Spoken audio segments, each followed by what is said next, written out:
很多人都说 Pavilion 靠近一带呢都是非常的方便，到底是不是真的？我们今天就去探索一下。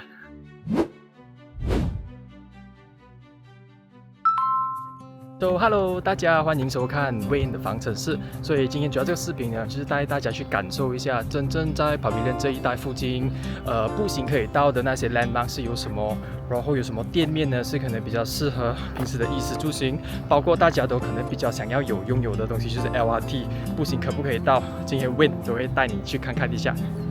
这是最近蛮多人一直在留意的一个新楼盘，它是叫 Queenwood 的，所以现在我们看的是它的第一期 Kingwood 来的。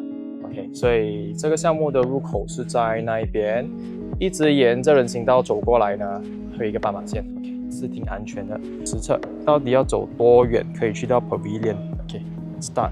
现在是大概在早上接近10点左右，天气还是 OK。我先拍给大家看一下那边入口。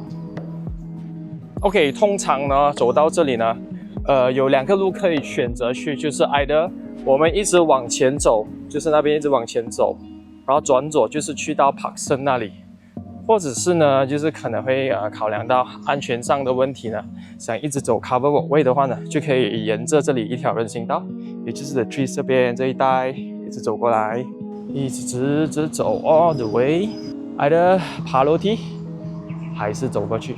OK 啦，没有车啦，我就选择走过去吧。这个叫 Aura Place， 所以这里呢就是 Aura Soho。OK， 差不多7分钟这样子，就可以到得到 Parkson 这里了。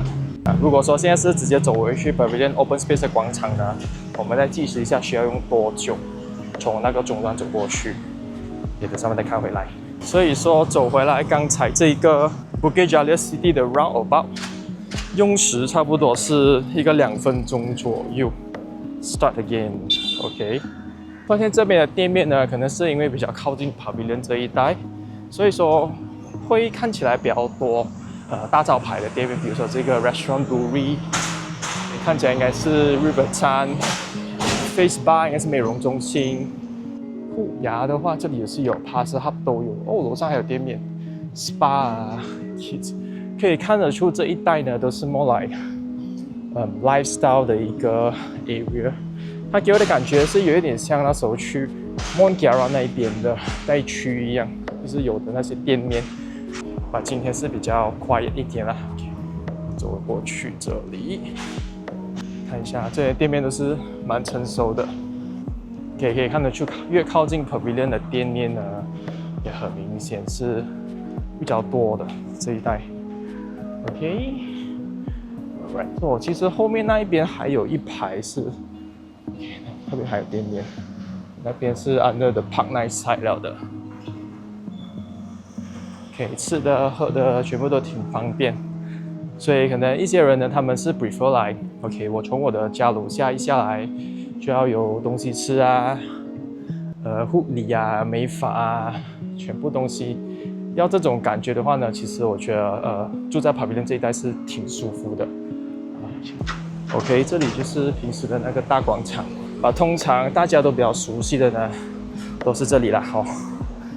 看到的视频啊，看到的照片啊，都是这个 Pavilion Bukit Jalil， 这个就是我们的 main entrance。OK， 那我就 OK， 这里至少还好一点，还有一个斑马线可以走过去，是差不多一个5分钟 from 刚才那里，所以说如果说是慢慢走的话呢，是差不多要一个10分钟左右啦，保守估计。所以 OK， 所以我们的 Wayne 方程式实测就到这边啦。有 Pavilion 的，所以等一下我们就进去 Pavilion 看一下这边的 mall。像一些不熟悉的朋友啊，可以带我们去了解一下啦。其实 Pavilion Bukit Jalil 其实是到底是怎样的一个 shopping mall 啦？是像 Pavilion KL 呢，还是比较偏向于 Mid Valley 那一区的 shopping mall？OK， 我们过后再谈。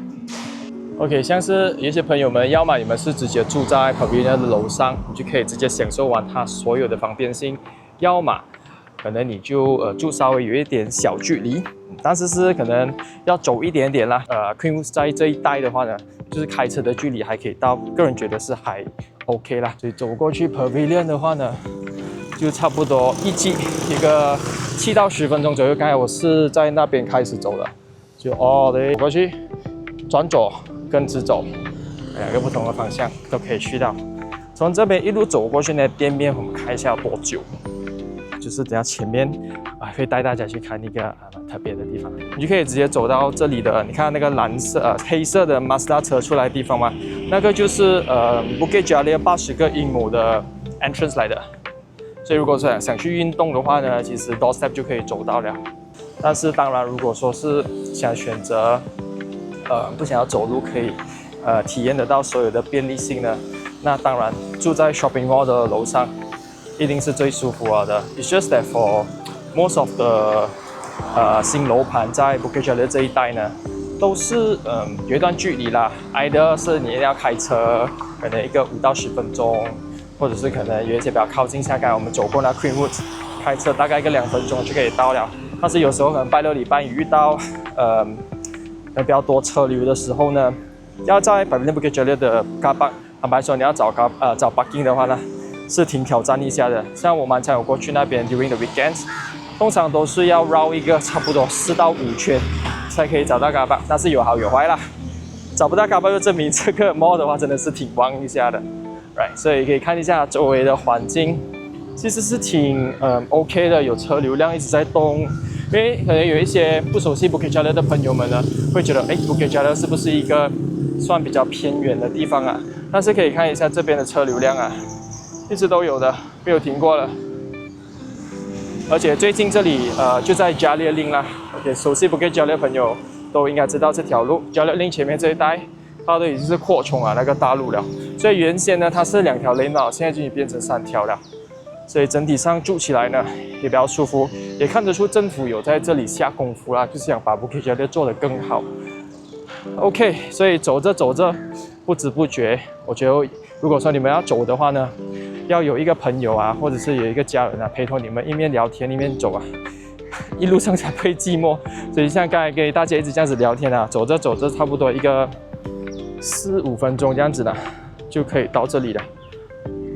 但是前提是真的是不错热一下啦。OK， 像刚才我们从街一路走过来的话呢，这边是有一个围起来的地方。据说这里是那个 Queenwood 过后，他们会在这里开一个 entrance，so for 那些 residents 啊，可以直接从这里这一带，就是我们找一个给 Clinic Mpohut 这带，就是 TK Signature 这边，可以直接走出来。所以说，像一些在做 research 的朋友，如果你是对 Queenwood 有兴趣呢，可以拿这些来做一个landmark 所以是直接从这里走出来就是了。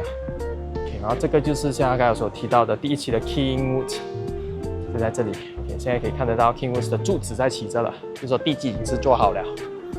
OK， 所以直接走出来，所以就不用走这么多路了。如果说是从 Queenwood 的那个 side entrance 直接走出来呢，一定 less than 1分钟就可以走到这些店面了。像有时候啊，不想要在家里煮啊，想要吃外面啊，偶尔放松一下，都可以过来这里啊，都齐全一下的。而且像可能有时候家里的灯泡坏是什么，这里直接下楼就可以买到了。所以它这里感觉上呢，就比较像是来lifestyle， 就是居家式的店面会比较多。它不像在那种Pavilion KL 那一带，都是比较偏向于买那些金饰品啊，或者是名牌的地方。所以这里呢比较 local 啦，这个 area。所以说，如果说是想可能搬过来 Bukit Jalil 住的话呢，又不想要来太过于繁忙的地方呢，个人觉得这里是挺不错的一个 area 啦，可以值得考虑。因为最主要的是吃东西什么都很方便，而且这边的店面今天是 Public Holiday， 都是停到蛮多车的。surprisingly 现在才差不多10点40分，就已经停满车了。而且这里基本上吃喝喝。给怡丰、茶餐室、Ninja 要换手机壳、Protector Screen 全部都有 ，Family Mart 在前面 Zeus Coffee 想喝咖啡的都 OK， 这里是挺方便一下的。所以如果说像一些朋友呢，你们要找这个地标的话呢，它是叫 Jalil Link， 可以有这个Good Taste 好好食碗pan面都是在这里的，所以你可以在 Google Map 直接 search 啦。然后还有一间，如果说是一些喜欢吃 sushi 的朋友呢，这间 Shin Sushi。可以来体验一下啦。如果说你有多余的时间呢，等下呢，我们就一路这样子走过去，可以带大家去看一下啦。这里最靠近的 LRT station 是在哪里？这样子一路走的话呢，OK， 给大家看一下这个路口呢，大家都应该不陌生啊，因为从那个方向就走过来这里啊，就是从 OUG Oakland Road 那一带过来，然后这里走过去呢，就是去 IMU， 所以你会路过一个大曼呢，是叫大曼 Expanded 的。但是现在我们就主要是走过去LRT Station 那边。OK， 我们 try 看用这边上。所以刚才呢，我们是从可以看到那栋楼啊，那个就是 Kingwoods， 它的另外一侧就是我们在公园那一区走过来的。所以现在我们是在 the other side，right？ 所以 LRT Station 呢就在那里啦。Okay， 所以等下呢，我会飞我的这个 drone 给大家看一下啦，整体上它的感觉。如果说是要走过来的话呢，过后会有什么 shortcut？ 这个我觉得相信大家都应该会挺有兴趣想要知道啦。这里呢是 Kingwoods 和 Queenwoods 的 side， 然后这个青色的 arrow 指着的呢是发展商过后会新开的一条路，然后它会直通到我们现在所站着 LRT station 的位置。OK， 现在呢我们是在 LRT 的这里的十字路口，所以我们 try to 走回去看刚才那个公园那一边，就在这里而已，这个就是公园来的，在这里。等下我们会走进去看。OK， 现在我们就在 Bukit Jalil 最大的公园。坦白说，我也是第一次踏进来，这里真的是非常的漂亮，中间还有一个湖这样子。其实可以看得到，这边大部分来的人呢，都是可能一些乐龄人士，然后整体上的环境都非常的舒服啊。今天的视频呢就大致上到这里，希望这一期呢有让大家了解到更多关于 Bukit Jalil 这里的生态环境，可能哪一个 area 比较适合自己住，或者是想要来当 vacation home， 有那个便利性 ，LRT 在哪里等等之类的。所以如果说你们想了解接下来那一些楼盘呢是靠近哪一区的话呢，可以点击以下下面一个 link， 我已经是整理好所有这一带 Bukit Jalil 的 project， 所以可以去对比一下它的 layout、它的价钱啊。所以如果有需要的话呢，到时候可以再联系我。OK， 我们到时候见。拜拜。